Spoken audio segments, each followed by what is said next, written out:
Good day everyone. My topic is all about testing speaking. So what is testing speaking all about?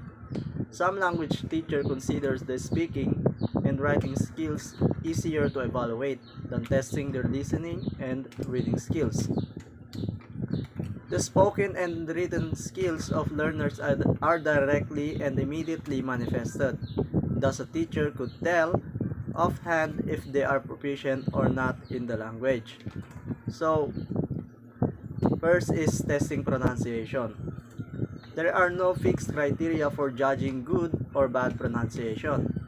Traditionally, correct pronunciation is measured by accuracy of imitating a native speaker's way of pronouncing words. To speak English correctly, one has to speak either the American or British way. With the advent of the communicative approach of teaching, learning language, the emphasis has shifted from accuracy to clarity, comprehensibility, as long as the pronunciation does not impede the clarity of the message or listener's understanding of it. The pronunciation is considered acceptable still in testing specific sound production. One has to follow certain standards. So, second one is grammar testing or grammar tests. Involve incorrect usage of verb and tenses, nouns and pronouns, adjective and adverb forms. In oral communication, grammatical usage may be tested through sentence conversation from negative to affirmative statement and question. Answering questions, expansion, by modification, subordination, coordination, word transformation in context, past to present tenses, singular to plural, nouns, nouns to pronouns, and etc. So third one is testing word choice. One's choice of words reflects his or her level of proficiency in the language. The richer the vocabulary is, the more proficient the learner is expected to be.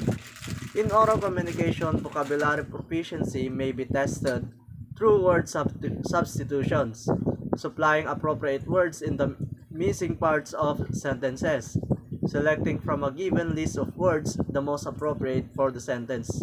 Example, life in the city is tedious. So, except tedious, you replace it with tiring.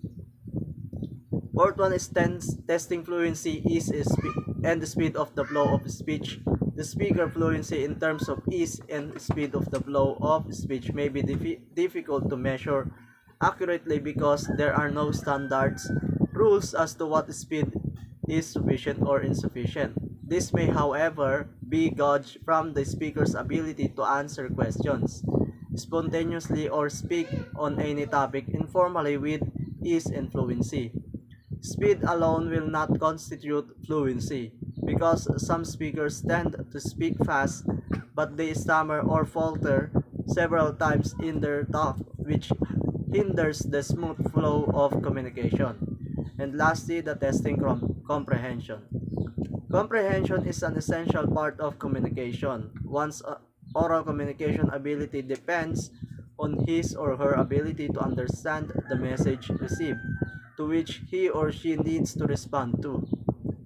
Comprehension can be tested focusing on the speaker's ability to reply quickly to a remark or a question clearly and completely. All these component parts of speech process that can be rated simultaneously in an interview using an evaluation sheet.